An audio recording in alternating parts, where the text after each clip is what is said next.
Hi,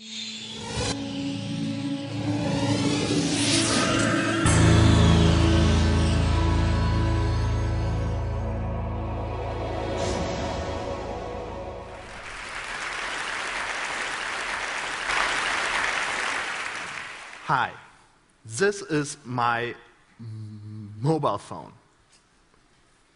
A mobile phone can change your life and gives you individual freedom. With a mobile phone, you can shoot a crime against humanity in Syria. With a mobile phone, you can tweet a message and start a protest in Egypt. And with a mobile phone, you can record a song, load it up to SoundCloud, and become famous. All this is possible with your mobile phone. I'm a child of 1984, and I live in the city of Berlin. Let's go back to that time, to this city. Here you can see how hundreds of thousands of people stood up and protested for change. This is autumn 1989. And imagine that all those people standing up and protesting for change had a mobile phone in their pocket. Who in the room has a mobile phone with you? Hold it up. Hold your phones up. Hold your phones up. Hold it up. An Android, a BlackBerry. Wow, that's a lot. Almost everybody today has a mobile phone. But today I will talk about me and my mobile phone and how it changed my life. And I will talk about this. These are 35,830 lines of information, raw data. And why are these information there? Because in the summer of 2006, the EU Commission tabled a directive. This directive calls Data Retention Directive. This directive says that each phone company in Europe, each internet service company all over Europe, has to store a wide range of information about their users. Who calls whom? Who sends whom an email? Who sends whom a text message? And if you use your mobile phone, where you are. All these information are stored for at least 6 months up to 2 years by your phone company or your internet service provider. And all over Europe, people stood up and said, we don't want this. They said, we don't want this data retention. We want self-determination in the digital age, and we don't want that phone companies and internet companies have to store all this information about us. They were lawyers, journalists, priests, they all said, we don't want this. And here you can see like 10,000 of people went out on the streets of Berlin and said, freedom, not fear. And some even said, this would be Stasi 2.0. Stasi was the secret police in East Germany. And I also ask myself, does it really work?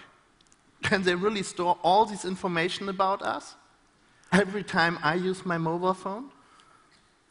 So I asked my phone company, Deutsche Telekom, which was at that time the largest phone company in Germany. And I asked them, please, send me all the information you have stored about me.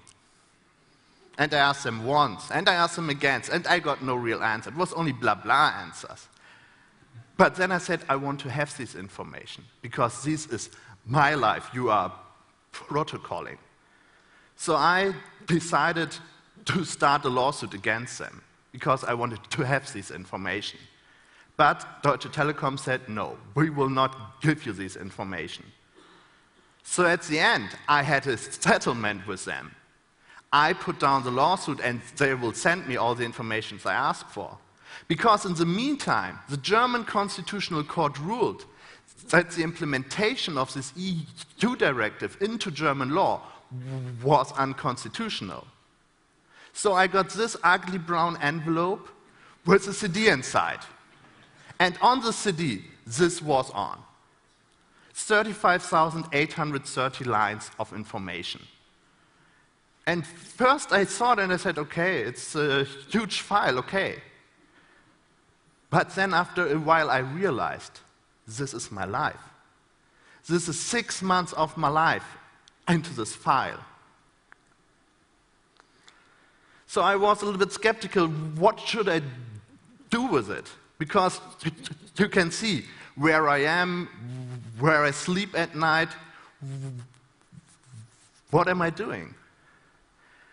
But then I said, I want to go out with this information. I want to make them public, because I want to show the people what does data retention mean. So together with Site Online and Open Data City, I did this. This is a visualization of 6 months of my life. You can zoom in and zoom out, you can wind back and fast forward. You can see every step I take. And you can even see how I go from Frankfurt by train to Cologne, and how often I call in between. All this is possible with this information. That's a little bit scary.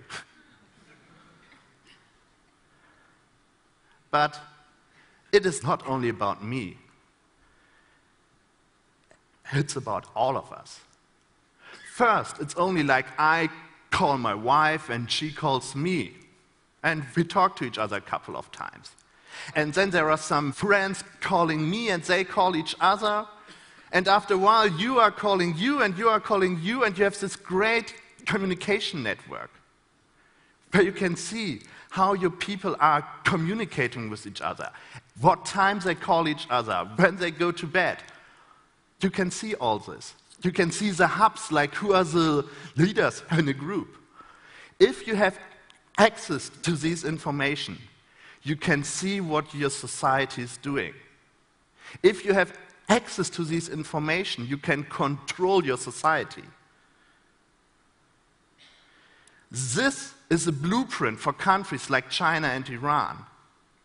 This is a blueprint how to survey your society, because you know who talks to whom, who sends whom an email. All this is possible if you have access to this information.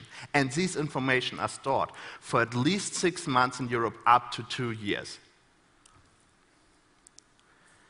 Like I said at the beginning, imagine that all those people on the streets of Berlin in autumn of 1989 had a mobile phone in their pocket. And the Stasi would have known who took part at these protests. And if the Stasi would have known who are the leaders behind it, this may never have happened. The fall of the Berlin Wall would maybe not there. And in the aftermath, also not the fall of the Iron Curtain. Because today, state agencies and companies want to store as much information as they can get about us, online and offline. They want to have the possibility to track our lives, and they want to store them for all time. But self-determination and living in the digital age is no contradiction. But you have to fight for your self-determination today. You have to fight for it every day. So when you go home, tell your friends that privacy is a value of the 21st century and it's not outdated. When you go home, tell your representative, only because companies and state agencies have the possibility to store certain information, they don't have to do it. And if you don't believe me, ask your phone company what information they store about you. So, in the future, every time you use your mobile phone, let it be a reminder to you that you have to fight for self-determination in the digital age. Thank you.